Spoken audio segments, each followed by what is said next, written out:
So ayan, good morning mga ka-RS. Ayan, ang video for today. Magano tayo? Ano natin itong motor natin para tumibay yung battery natin. Kung paano ang anong unang gagawin pag tuwing umaga bago paanda rin. So ayan, kapit tayo sa motor natin. So ayan mga ka-RS, dito.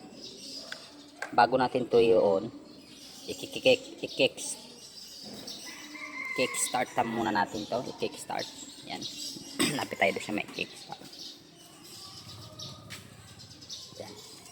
Hindi muna natin ito i-on. Kickstart muna natin ito ng 4 na beses. Yan.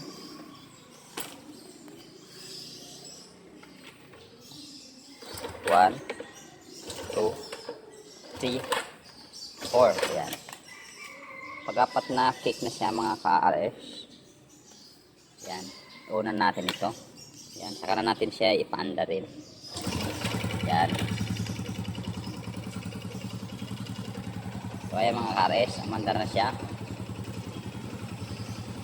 Ito lang po ang aking tips para tumibay ang ating battery at saka yung ating makina para maalagaan natin na maayos. Ayan.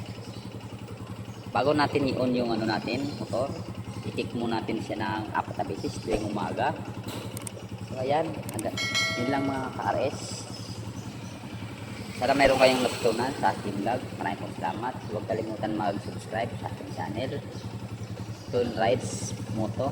So ayan, ganito na lang. Maraming salamat.